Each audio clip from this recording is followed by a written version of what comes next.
नमस्कार, मैं हूँ आपके साथ मुबश्शरा। स्वागत है आप सभी का खबर धन में। महाभारत युद्ध पौराणिक युग में लड़ा गया सबसे बड़ा युद्ध था, जिसने लाखों की संख्या में योद्धा वीर गति को प्राप्त हुए थे। इस युद्ध की विभीषिका ने संपूर्ण भारतवर्ष को लगभग योद्धा विहीन कर दिया। कुरुक्षेत्र में भाग लेने वाले सभी योद्धा पुरुष थे, लेकिन दर्शकों, क्या आप जानते हैं कि युद्ध के बाद वीरगति को प्राप्त हुए सैनिकों की पत्नियां कहाँ गई या उनका क्या हुआ? तो आइए इन सवालों का जवाब ढूंढते हैं। इस वीडियो में बताते हैं कि महाभारत के बाद विधवाओं का आखिरकार क्या हुआ। इस कथा का वर्णन भारत ग्रंथ के आश्रमवासी पर्व के 33वें अध्ययन में पढ़ने को मिलता है। कथा के अनुसार महाभारत युद्ध के पश्चात पांडु पुत्र युधिष्ठिर का हस्तिनापुर के नरेश के रूप में राज्याभिषेक हुआ। उसके पश्चात पांचों पांडव राजकाज के साथ साथ अपने ज्येष्ठ पिता धृतराष्ट्र, बड़ी माँ गांधारी और माता कुंती की दिन रात सेवा किया करते थे। पांडवों की सेवा से धृतराष्ट्र और गांधारी धीरे धीरे अपने पुत्र के शोक से बाहर आ गए। इसी तरह 15 वर्ष का समय बीत गया। तब एक दिन धृतराष्ट्र ने युधिष्ठिर से कहा, हे युधिष्ठिर, अब हम अपना बचा हुआ जीवन वन में बिताना चाहते हैं, इसलिए हमें जाने की आज्ञा दो। अपने ज्येष्ठ पिता की बातों को सुनकर युधिष्ठिर दुखी हुए, परंतु विदुर के समझने पर उन्होंने धृतराष्ट्र सहित गांधारी, माता कुंती और विदुर को वन जाने की आज्ञा दे दी। उसके अगले दिन धृतराष्ट्र, गांधारी, कुंती, विदुर और संजय सन्यासी का रूप धारण कर वन को प्रस्थान कर गए। उसके पश्चात पांचों पांडव अब हर समय अपनी प्रजा की सेवा में लगे रहते।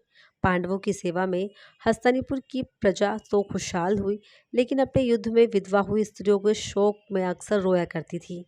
इसका आभास अपने राजा को ना होने देती। कुछ समय पश्चात एक दिन पांडवों में सबसे छोटे सहदेव को माता कुंती से मिलने की इच्छा हुई। सहदेव ने अपनी इच्छा शेष चारों पांडवों से जाकर कहा। सहदेव की बातें सुनकर शेष तीनों पांडव भीम, अर्जुन, नकुल और उनकी पत्नियों के मन में भी माता कुंती से मिलने की इच्छा जागृत हो उठी।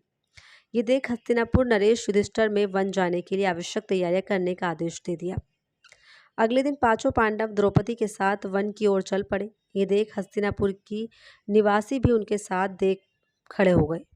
उन लोगों में तो विधवा स्त्रियां भी थी, जिनके पति महाभारत के युद्ध में वीरगति को प्राप्त हुए थे। वन पहुंचकर पांचों पांडव उस आश्रम में गए जहां सभी निवास कर रहे थे। बाकी के हस्तिनापुर निवासी उसी आश्रम के आसपास निवास करने लगे। कुछ दिन बाद एक महर्षि वेदव्यास उस आश्रम में पांडवों से मिलने आए, परंतु वहां महर्षि वेदव्यास देखा कि पांडव सहित हस्तिनापुर की सभी निवासी भी युद्ध में मारे गए अपने परिजनों के शोक में डूबे हुए हैं।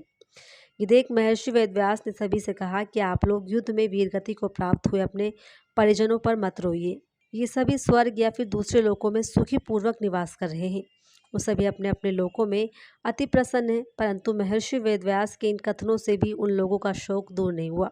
तब महर्षि वेदव्यास ने सभी से कहा कि अगर आप लोगों को मेरे द्वारा कही गई बातों पर विश्वास नहीं हो रहा, तो आज रात मैं आप सभी को परिजनों से मिलवाऊंगा।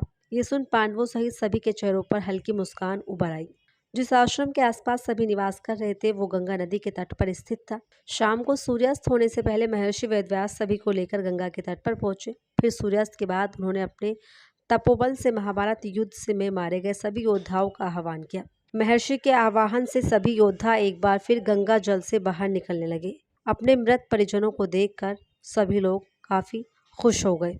फिर सभी ने उनका दुख करना छोड़ दिया।